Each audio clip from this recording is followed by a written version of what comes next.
Gregorio Varela, el amable invitado, además con un tema tan bonito como es el siguiente: alteraciones del comportamiento alimentario y deporte o ejercicio físico, como lo queramos llamar, pues vamos a ver las diferencias, ¿no? Este tema es un tema amplísimo, parece que son dos cosas y que puede tocar muchísimos aspectos. Entonces yo lo que voy a hacer es dar pinceladas nada más sobre diferentes aspectos de lo que pueden ser las alteraciones del comportamiento alimentario y el deporte. En primer lugar, decir que siempre que hablamos de los trastornos del comportamiento alimentario pensamos en peso, por supuesto, comida, imagen corporal, belleza, moda. Pero cuando hablamos de deporte tendremos que también pensar rendimiento deportivo, mejor, peor rendimiento deportivo. Aquí viene otro concepto. Que peso, comida y moda han estado juntos a lo largo de la historia es algo que está claro, ¿no? A lo largo de la historia el sobrepeso ha sido considerado signo de salud, belleza y poder. O sea, antes hablábamos del sobrepeso.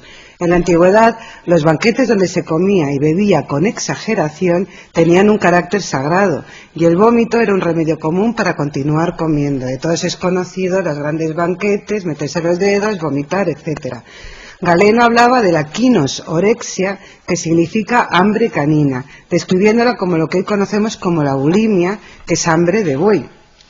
La restricción de alimentos se asocia a personas religiosas en aquel entonces, a personas religiosas que practicaban el ayuno con frecuencia o a personas pobres que no tenían dinero. Eso hablando de peso, comida y moda, pero hablando de preocupación por la imagen corporal, también en todas las culturas, en todos los años, ha habido una preocupación excesiva por la imagen corporal, es decir, que esto no es exclusivo de nuestros días. La historia de los pueblos nos enseñan que forman parte de la humanidad. Podemos recordar, por ejemplo, las mujeres de cuello de jirafa que están en Birmania, que desde que son pequeñitas le ponen los aros y es signo de belleza y de poder del marido, o sea que es algo impresionante. Y también, por ejemplo, el vendaje de los pies, las mujeres chinas para que queden pequeños y mucho más bonito y elegante. Es decir, que realmente siempre ha habido algunos trastornos como anómalos, hablando de peso, hablando de comida y hablando de imagen corporal. La preocupación por el cuerpo realmente, en la actualidad, mueve mucho dinero. Y si nosotros lo pensamos, llega un momento que todo por y para el cuerpo, parece que todo vale. Pero vivimos en un mundo que son los mundos de los extremos y de las contradicciones. Por un lado, hay un creciente interés por la salud, la alimentación sana y el ejercicio físico. Eso está en un lado. Y por otro lado, esto contrasta con la vida sedentaria y con la sobrealimentación. O sea, las dos cosas están cada una en un sitio diferente. Y poco a poco se van extendiendo conductas extravagantes que antes no existían, porque hace unos años a nadie les sonaba lo de la ortorexia y ahora es cuando el comer bien se convierte en obsesión y lo sano deja de ser sano. También la práctica de ejercicio físico. Son personas que si se pasan un gramo de lo que han comido o no queman lo suficiente, ya están muy nerviosas. Una cosa es mirar los ingredientes de las comidas, que hay que mirarlo y conocerlo, y otra cosa es obsesionarte por mirarlo. Y por otro lado está la vigorexia o dismorfia muscular, que es cuando nunca es bastante, nunca hay bastante músculo, siempre hay que seguir ejercitándolo. De manera que vemos que cuando antes hablábamos de alteración del comportamiento alimentario, se hablaba de anorexia y de bulimia. Pero es que la anorexia está en una esquina y la bulimia está en otra esquina. Y entre medios queda un largo recorrido solitario con una serie de alteraciones del comportamiento alimentario que no están especificadas. Entonces, comparten dos puntos de unión: preocupación excesiva por el peso corporal y una distorsión de la percepción de la imagen corporal. Pero ni son anorexias ni son bulimias, sino que tenemos pues una alteración inespecífica. Y vemos que en los últimos años la prevalencia de estas alteraciones ha aumentado en toda la población. Eso por un lado. Pero por otro lado también vemos que el aumento de la realización de actividad y ejercicio físico se está convirtiendo en un aspecto importante de la vida. Millones de personas entrenan con el fin de mejorar su forma física, participar en deportes organizados, competir y ganar. Entonces, siempre podemos pensar que los deportistas, en este sentido, constituyen una población especial en lo que se refiere a alteración en la percepción de su imagen corporal, en la preocupación por el peso. Un deportista siempre está muy preocupado por su peso y hacen dietas específicas. En las últimas décadas se han producido dos hechos que han coincidido en el tiempo. Uno es incremento de las alteraciones del comportamiento alimentario, lo acabamos de decir, y otro es un aumento del número de mujeres que realizan actividad física intensa. ¿Habrá relación entre ambas? Aquí pongo, por ejemplo, en Seúl, en los Juegos Olímpicos de Seúl, hubo un 25,8% de participación femenina. En Barcelona 92, 28,9%. En Atlanta 34, Sydney 38, Atenas 40, Pekín 43. Sabemos que cada vez hay más mujeres que participan en unos Juegos Olímpicos. Entonces, han empezado en este momento a decir, bueno, más alteraciones del comportamiento alimentario, más mujeres que hacen ejercicio físico intenso. ¿Qué relación puede existir? Y la pregunta del millón que se hace todo el mundo es esta. ¿Tienen los deportistas, y en especial las deportistas, más probabilidades de desarrollar desórdenes en el comportamiento alimentario? ¿El entorno deportivo supone un riesgo adicional? Pues vamos a ver un poco. Dentro del mundo del deporte hay dos puntos que hay que tener siempre muy en cuenta. Primero, el énfasis en la consecución de un cuerpo libre de grasa. Un deportista quiere musculatura, quiere fibra, y la grasa le sobra por todas partes. Y luego hay otro punto importante, la aceptación como normal de la realización de un ejercicio físico excesivo. Si nosotros decimos que los deportistas entrenan 2, 3, 4 y 5 horas al día o más algunos, nos parece excesivo, pero para ellos es absolutamente normal. Entonces, estos dos puntos hacen que los desórdenes de la alimentación puedan ser más frecuentes y más difíciles de diagnosticar en este mundo que es el mundo del deporte. ¿Cuál es la prevalencia? Pues es muy difícil de saber. Hay muchísimos estudios y diferentes prevalencias, ¿no? Unos dicen que de un 1 o un 2% que sería como la prevalencia de la población normal. No, no es verdad. Otros hablan de un 39%. Luego vamos a ver cómo podríamos hablar de esta prevalencia. Pero es que los datos son limitados y equívocos. Tenemos que tener varios puntos claros. Primero, que la mayoría asocia el concepto de alteración en el comportamiento alimentario solo con la anorexia. Y el resto de las alteraciones no existen. Con lo cual, si pasas cuestionarios o haces preguntas, ellos no se dan cuenta que tienen una alteración en el comportamiento alimentario. Luego, los que tienen bulimia y su peso está dentro de los límites normales no suelen ser conscientes de su estado, porque están bien, ni son conscientes ellos ni los que les rodean. Hay un miedo al entrenador y a las posibles consecuencias en su carrera deportiva. Y luego es que numerosas prácticas, que después veremos, características de los desórdenes de la alimentación, en el mundo del deporte son aceptadas como normales y entonces para ellos no son ningún tipo de alteración. Y luego hay otra cosa muy importante, cuando hablamos de deporte, por eso digo que esto es un tema larguísimo, cuando hablamos de deporte no podemos hablar de deporte, sino ¿qué deporte? ¿Qué deporte? Porque deportes hay muchos y entonces aquí la diferencia va a ser muy importante. Esto es una encuesta que hicimos, hacemos encuestas muchas veces entre los deportistas que están en la residencia Blume de Madrid. Entonces decimos, ¿cuánto te gustaría pesar? Lo hicimos en 300, bueno, fue una encuesta larguísima. En 320 deportistas, pues son 86,7% de las mujeres menos. Pero con esto no nos decimos nada, porque si aquí pregunto ¿cuánto te gustaría pesar? Estoy convencida que el 90% decimos que menos, o sea que esto tampoco significa mucho. ¿Cuáles son los factores de riesgo para desarrollar un desorden de la alimentación en los deportistas? Personalidad del deportista. Mucha gente dice que tiene que haber una personalidad, un campo abonado, y luego entonces se meten en el mundo del deporte y las dos cosas juntas hacen que se pueda producir una alteración del comportamiento alimentario. Luego tenemos énfasis en el peso corporal para mejorar el rendimiento o la apariencia. Presión para perder peso por parte del entrenador. Deseo de ganar a cualquier costa. Especialización temprana en el deporte. lesiones o enfermedades. Muchas veces un deportista se lesiona y como no puede entrenar, le entra pánico a coger peso y lo que hace es empezar a hacer dietas estrictas para no llegar a aumentar de peso y entonces empieza el trastorno del comportamiento alimentario. Y luego tenemos periodos conflictivos. Vamos a hablar un poquito de las más importantes. Primero, la presión de los medios de comunicación. Cuando alguien gana o queda bien o hace marca, es que realmente los medios de comunicación se la comen. Te sale de todas las maneras habidas y por haber, sobre todo las mujeres, y se hacen fotos muy impertinentes. Entonces luego las deportistas se ven y no se ven como son realmente, sino se ven de una manera distorsionada. Y esto puede ser el inicio de una alteración en el comportamiento alimentario. Por otro lado, también tenemos, por parte de la prensa, comentarios y fotos despectivas. Estos son todos fotomontajes, pero que están en este sitio. Por ejemplo, viva o gordo, claro. Tienes que tener una personalidad muy estable para que esto no te altere.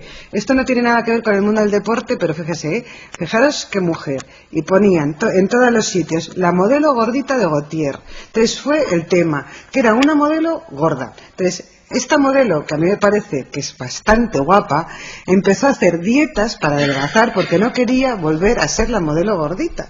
Y empezó a hacer gimnasia, pues 3, 4 y 5 horas al día. Cuando perdió muchísimo peso, se dio cuenta que no era ella y gracias a Dios lo ha contado y ha vuelto a ser ella misma.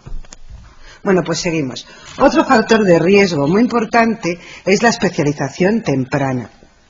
La morfología corporal de una persona generalmente conduce a la práctica de deportes específicos y predice en parte si el deportista tendrá éxito. En esto se basa la búsqueda de talentos deportivos. Si un niño es muy alto, pues se le mete a voleibol, se le mete a baloncesto. Si un niño es muy flexible, se le mete a gimnasia, etcétera, etcétera. Pero muchas veces se meten ellos, ¿no? Un comienzo específico demasiado precoz, antes de que se produzcan cambios madurativos, puede impedir al deportista elegir el deporte más adecuado a su morfología corporal. Y esto, por ejemplo, ocurre en gimnasia, ocurre en saltos de trampolín, ocurre en patinaje sobre hielo, que a lo mejor son niñas, sobre todo pequeñitas en un momento determinado, tienen la pubertad, aumentan de peso, crecen y entonces empiezan las alteraciones en el comportamiento alimentario. De esto se ha visto que las niñas que tienen más alteraciones son las que empezaron a entrenar antes en este tipo de deportes y que nunca se han cambiado de deporte, porque muchas veces llega una deportista que a lo mejor está haciendo fondo y mide muchísimo y le dice, bueno, ¿por qué no te cambias a otra especialidad de atletismo? Pues no quieren. Entonces, a lo mejor en ese sentido le va a costar más llegar a la élite en una especialidad determinada. Luego tenemos otro factor de riesgo, la figura del entrenador. La figura del entrenador es fundamental para bien y para mal. O sea, un entrenador, digamos que es el centro de la vida de un deportista que entrena bastante. Entonces, es el que se convierte en todo, en su mentor, en el que le dice las cosas. Y el entrenador puede llegar a hacer mucho daño si es incisivo e hiriente. Entonces, muchas veces ha salido en la prensa, por ejemplo, esto es de una ex gimnasta, que es de todos conocido, que acusa a los entrenadores de la extrema delgadez de las deportistas. Esta gimnasta medía, ya no se dedica a la gimnasia, medía unos 75 y la obligaban a competir con menos de 49 kilos. Y entonces, claro, en cuanto salió del mundo del deporte, pues lo denunció. Pero vamos a ver qué deportistas están más en riesgo. Nosotros los deportes que hay múltiples, los podemos dividir de muchísimas maneras. Los podemos dividir según su gasto cardíaco, lo podemos dividir según el combustible primario que va a quemar y lo podemos dividir por patrones de peso en el deporte. Primero tenemos los deportes en los que el bajo peso corporal no es lo fundamental. En todos el tener un peso bueno es importantísimo, pero por ejemplo, en un baloncesto, en un balonmano, tener 2 kilos de más, 2 kilos de menos, pues tampoco va a pasar nada, ¿no? Entonces, en los deportes de equipo no es tan fundamental tener un peso perfecto. Luego tenemos, número 2, deportes con categorías de peso específicas. Aquí sí que es importante, porque si no pesas lo que tienes que pesar, no compites, de manera que tienes que pesar en el peso de competición. Y luego tenemos deportes en los que el bajo peso es la norma. Es la norma para un óptimo rendimiento, por ejemplo, todos los deportes de resistencia, maratón, cross, triatlón y luego también los de gimnasia. Y luego por razones estéticas. Tenemos la gimnasia rítmica, también tenemos los deportes de trampolín, patinajes, etcétera. Entonces, los deportes que compiten por peso y en los deportes en los que el bajo peso es la norma, es en donde más peligro hay que se produzca una alteración del comportamiento alimentario. Los métodos para perder peso entre los deportistas, que luego los vamos a ver con más detenimiento, son muchos. Hay algunos que mantienen un bajo peso de forma crónica, por ejemplo en maratón, en gimnasia rítmica, están siempre delgados.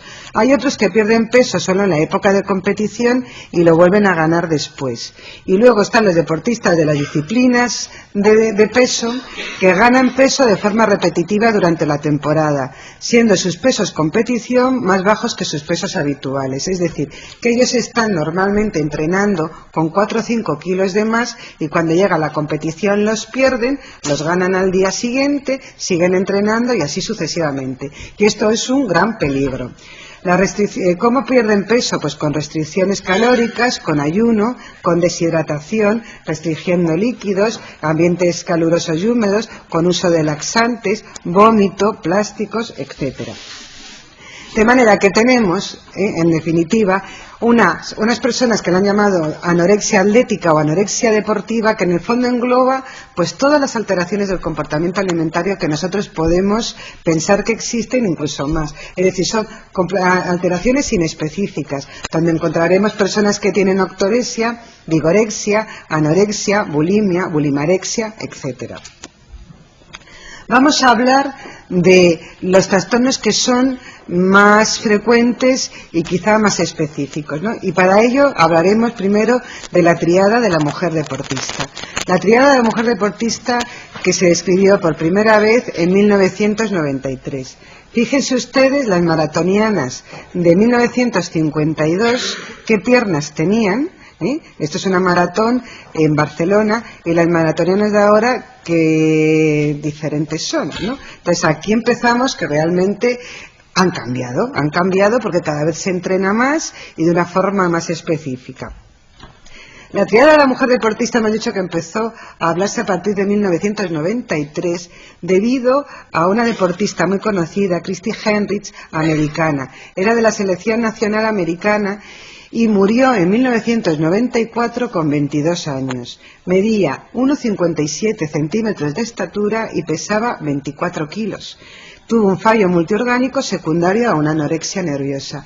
Esta deportista cuenta a su novio, que es el que viene en la foto, que como desde pequeñita le habían dicho que quemaba calorías al moverse y que tenía que estar delgada para hacer gimnasia, estaba todo el día moviéndose y el único momento donde no se movía era cuando dormía. Pero cuando empezó con anorexia, es decir, que por el pasillo de su casa se movía, todo se movía, la tenían que atar porque no concebía, si estaba despierta, no tener que moverse. Entonces, a partir de aquí surgió todo el tema de qué pasa con las deportistas, con la anorexia, etcétera, etcétera.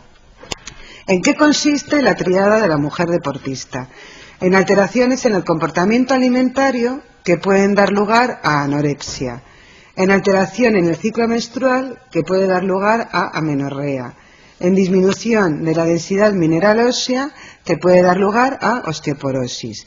Si aparece uno de los tres trastornos, hay que descartar los otros dos. Es decir, que si tenemos una anorexia tendremos que ver cómo tienen los ciclos menstruales y hacer una densidad mineral ósea. Si encontramos una osteoporosis tendremos que ver cómo están los ciclos menstruales y mirar si tiene o no tiene alteraciones del comportamiento alimentario. ¿Qué deportistas están en riesgo? Se puede producir no solo en las deportistas de élite, sino en cualquier mujer que participe en un amplio rango de actividades deportivas. Es decir, cualquier mujer que hace deporte está en riesgo de tener una triada de la mujer deportista. Potencialmente toda niña o mujer físicamente activa puede estar en riesgo de desarrollar uno o más de los componentes de la tríada. Y el inicio de la pubertad hace que las adolescentes sean la población más vulnerable por un aumento de peso que a ellas no les gusta y empiezan a cuidarse en exceso. Es más frecuente en deportes que hacen especial énfasis en un bajo peso corporal para competir, por estética o por rendimiento, ya lo hemos dicho antes, y también en deportes donde se puntúa de forma subjetiva, por ejemplo el aeróbica, ahora es un deporte que se están haciendo muchísimos campeonatos y se puntúa de forma subjetiva. La triada puede dar lugar a una disminución del rendimiento deportivo y a problemas tanto médicos como psicológicos. La presión ejercida en las niñas y mujeres para que tengan y mantengan un bajo peso corporal y real da lugar al desarrollo de este trastorno. Ya hemos dicho que aparte de mortalidad que la da, tiene una morbilidad importante, cansancio, deshidratación, hipoglucemias, desequilibrios hidroelectrolíticos, aumento de lesiones, etc. Y es que tiene que existir un equilibrio importante entre el ejercicio, la alimentación, el peso, que para repercutir en el hueso y en los ciclos menstruales, porque ahora vamos a ver que el ejercicio es fundamental para el hueso. El ejercicio aumenta el hueso, pero si nos pasamos de ejercicio podemos tener alteración de la regla, y si tenemos alteración de la regla puede disminuir el hueso, y si además perdemos peso y menos grasa se produce alteración de la regla y se produce una alteración del hueso. Es decir, que esto es un ciclo, es un círculo, y tenemos que tener cuidado dónde empieza algo y dónde termina. Este es un trabajo clásico que ya lo he presentado bastantes veces sobre un estudio que hicimos en nuestro servicio, en mi servicio, sobre las reglas, la osteoporosis en las deportistas de élite. Entonces, 136 deportistas y las dividimos según deportes. Entonces, preguntando, solamente pongo un apartado, preguntando número de reglas en el último año por grupo de deportes. Encontramos que gimnasia, que es gimnasia rítmica, tenía en el último año 0,9 reglas, es decir, una o ninguna. Y deportes aeróbicos, que son fondo y ciclismo, tenían 4,6, es decir, que estaban en oligomenorrea. Pero si pensamos en destreza, que eran las deportistas de esgrima y de judo de categorías superiores, tienen un número de reglas absolutamente normales. Y si vemos los deportes aeróbico-anaeróbicos alternativos, que son los deportes de equipo, aquí cogimos hockey y hierba, también completamente normales. Es decir, que no podemos hablar de deportes, tenemos que hablar de tipos de deportes. ¿Qué deporte hay? Preguntando las características del ciclo menstrual en el momento del estudio, justo cuando venían a la consulta, vemos que casi el 40% de nuestras deportistas tenían alteraciones en la regla, es decir, que tenían reglas irregulares o amenorrea. Pero otra vez vemos que son las de gimnasia que el 100% tienen o amenorrea o alteraciones o son irregulares, y los deportes aeróbicos, porque por ejemplo deportes de destreza, amenorrea 0 e irregulares 2, que es como puedan ser la población general, y deportes de hockey, por ejemplo, lo mismo, ¿no? Entonces, esto es importante ver qué es el tipo de deporte. Preguntando otra vez, ¿qué deportistas han presentado amenorrea, ausencia de menstruación 6 meses consecutivos en alguna ocasión? Vemos que el 100% de las de gimnasia han tenido 6 meses consecutivos sin regla, y de deportes aeróbicos el 66,7%. Es decir, que nos vamos ya delimitando por deportes. Y es que estas alteraciones de la regla tienen una correlación completa con todos los parámetros antropométricos, porcentaje de grasa, todos los pliegues, índice de masa corporal y también con la densitometría. Está muy claro, las que más delgadas son las que tienen más alteraciones en el ciclo menstrual. ¿Y quiénes son más delgadas? Los deportes de resistencia, como ciclismo y deportes aeróbicos, y los deportes estéticos, como gimnasia. Viendo la grasa, el grupo control tenía una grasa media de 23,84. Pues todas las deportistas tenían un porcentaje de grasa bastante menor que el grupo control, pero las más bajas eran las de gimnasia y los deportes aeróbicos.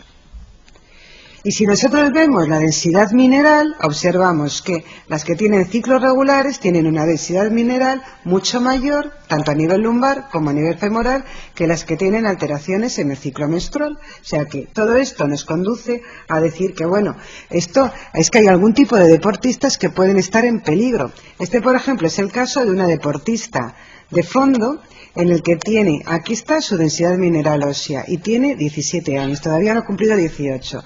Si la osteopenia se define con una T-score de -1 a -2,5, la osteoporosis menos de 2,5, esta deportista tenía una T-score de -3, es decir, que tenía osteoporosis con 17 años. ¿Y esto por qué es importante? Porque el ejercicio hemos dicho que aumenta el hueso, pero normalmente el hueso va aumentando a lo largo de la vida hasta los 30 años, ¿no? Que luego se detiene y a partir de la menopausia disminuye. El ejercicio aumenta el hueso, es decir, que este pico lo podíamos tener mucho más alto. Si esta deportista tiene alteraciones con la regla, este pico lo tiene más bajo. Entonces, eso sí que... y luego parte de un umbral más bajo para tener una osteoporosis o un riesgo de fractura en el futuro. Y además tenemos que la mayoría de la masa ósea ya se tiene a los 18 años, el 95%. Si esta chica se ha quedado aquí, fijaros qué peligro, ¿no? Los Juegos Olímpicos fueron en agosto. Después de los Juegos Olímpicos se les dejó descansar y luego hubo una reestructuración de la federación, cambiaron los entrenadores, cambiaron demás. Entonces digamos que a estas deportistas no se fue tan estricto con ellas porque además todavía quedaba mucho tiempo para que fueran a competir. Pues en esa época todas tuvieron la regla, todas tuvieron la regla en esa época. Entonces, después de la menarquia, en abril de 2005, les hicimos una evaluación. Entonces, en general, todas habían tenido la regla y la media de peso era 8,3 con 34 más peso. Es decir, todas habían engordado y al engordar habían tenido la regla, ¿vale? Pero cuando decimos engordar 8 kilos, no estamos hablando de una barbaridad, porque la media que tenían de índice de masa corporal en agosto del 2004 era de 15,79 y cuando decimos que engordaron y tuvieron la regla tenían un índice de masa corporal de 18,4, es decir, que seguían delgadísimas, que no estamos hablando que se pusiera como un trullo, que va, pero, y entonces, ¿qué pasó? Que hicimos luego la densidad mineral ósea. Antes de la menarquia, su densidad lumbar era de 0,997 y después de la menarquia, cuando lo hicimos otra vez en el 2005, de 1,08. Es decir, que aumentó la densidad mineral. ¿Por qué? Porque estas niñas, digamos que estaban inmaduras, todavía no habían tenido la regla. El problema es cuando se ha tenido la regla ya, se ha madurado ya y entonces se empieza a tener un trastorno del comportamiento alimentario y se tiene una amenorrea secundaria. Entonces ahí sí que se puede perder hueso que a lo mejor no se recupera del todo. Y es que, fijaros la diferencia, fíjense la diferencia de estas imágenes. Este es un grupo de gimnasia rítmica, digamos, de tercera división, por así decirlo, ¿no? Que compiten de colegio en colegio, de comunidad en comunidad y demás. Pues son niñas que se mueven fenomenal, que tienen muchísima elasticidad, pero oye, que están normales. ¿Qué pasa? Que si alguna es buena, demasiado buena, pasa a la selección nacional, que la selección nacional se entrena 8 horas al día. Entonces cambiamos las piernas de tamaño, está claro, al entrenar más, pues obviamente se cambia de aspecto. Y aquí quiero poner casos ya no solamente de anorexias o de alteraciones y demás. Este es el caso de una deportista, Katy Rigby, que tuvo 12 medallas de oro en Estados Unidos, es americana. Entonces era como la niña dorada de todas las revistas, de todas las portadas, etcétera, etcétera. Ahora que se ha retirado, cuenta su realidad y cuenta que tuvo una bulimarexia durante 10 años y que lo sabía todo el mundo. Lo sabían los entrenadores, lo sabían sus compañeros y demás. Se pasaba el día comiendo y vomitando, pero oye, tenía un aspecto bueno, no estaba delgada y oye, estuvo ganando todas las medallas de oro hasta que luego contó su realidad. Y pasamos a otro aspecto, el aspecto de los deportes con categorías de peso. Entonces, porque muchas veces siempre estamos hablando de deportes de estética, que comen menos, tienen menos grasa, pero bueno, ¿qué pasa con una serie de deportes que son los deportes de combate? Pues por ejemplo, boxeo. Hay muchísimas categorías, desde peso paja, 47 kilos, hasta peso pesado, más de 86. Todos estos deportistas normalmente están entrenando con 4 o 5 kilos de más y luego lo tienen que perder, ¿no?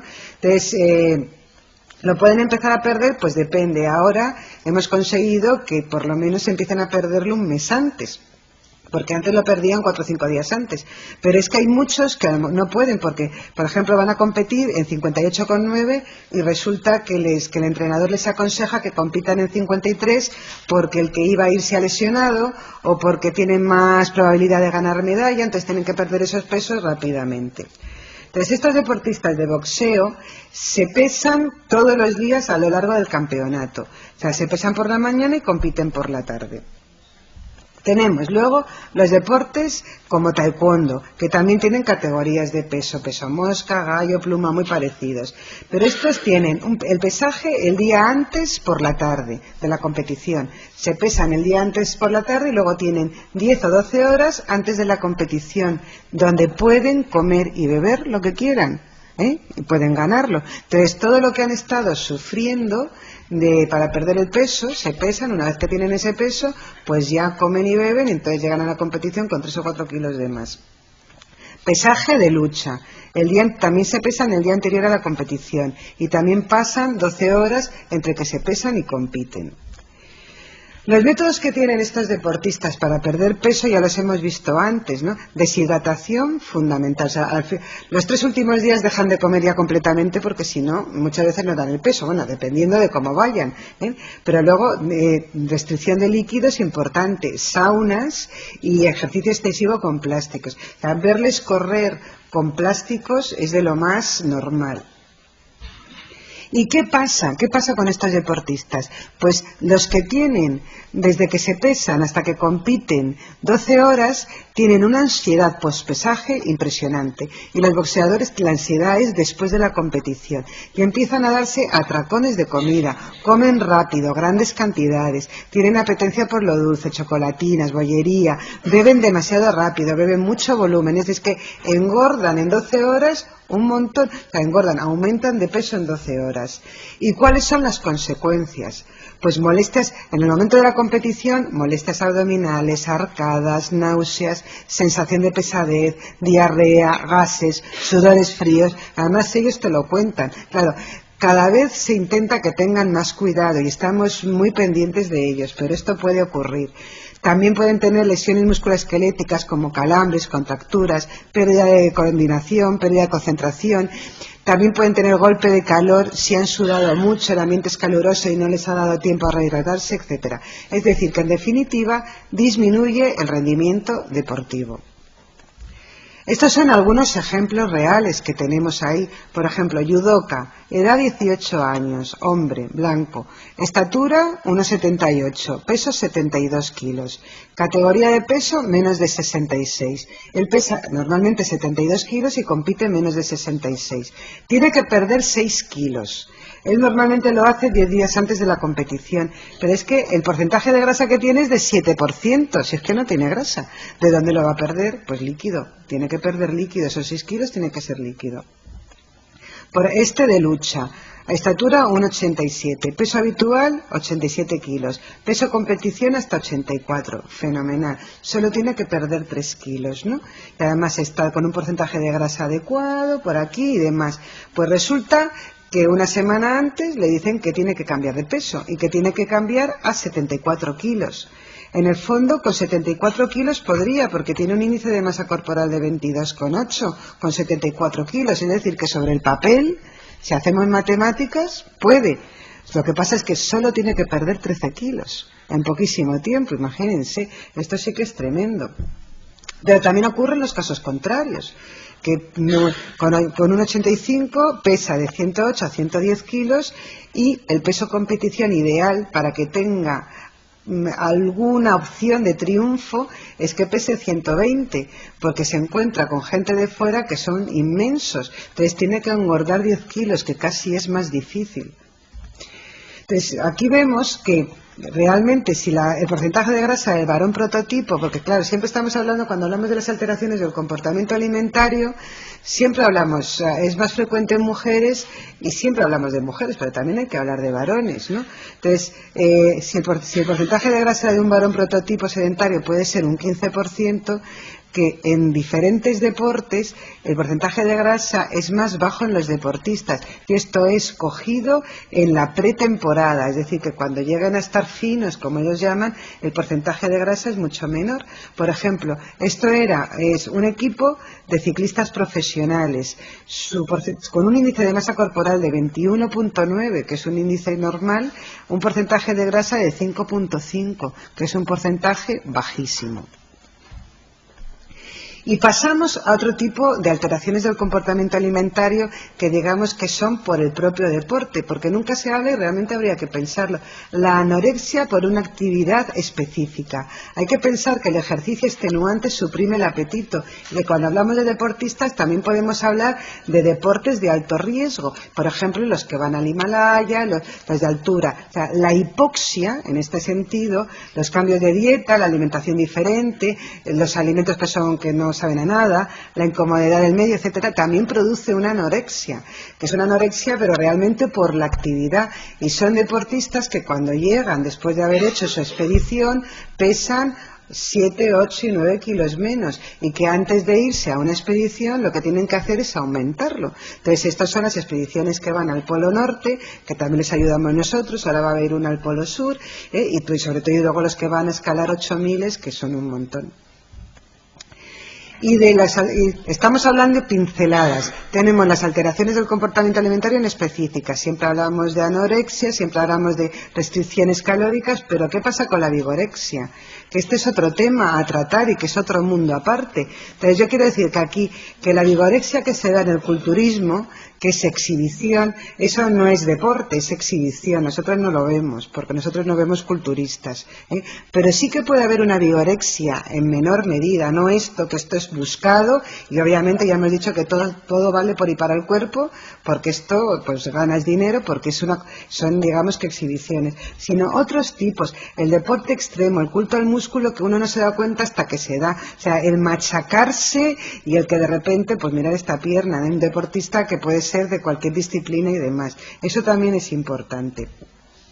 Otras alteraciones que se dan en el mundo del deporte con bastante frecuencia son los atracones nocturnos. Entonces son personas con una apariencia absolutamente normal, porque tienen un peso normal. Entonces estos sobre todo son mujeres, pero también se da en varones, que se cuidan mucho, pero es cara a la galería, para que lo vea el entrenador, para que lo vean sus compañeros, para que lo vea todo el mundo diga qué bien, qué rico, cómo se cuida y demás. Y luego por las noches, al cabo de 1 hora, 2 horas de estar durmiendo, se despiertan, o sea que es una enfermedad, y tienen que ir a la nevera, que atracar la nevera, que atracar la despensa, que comer. Normalmente vomitan y mantienen un peso más o menos normal.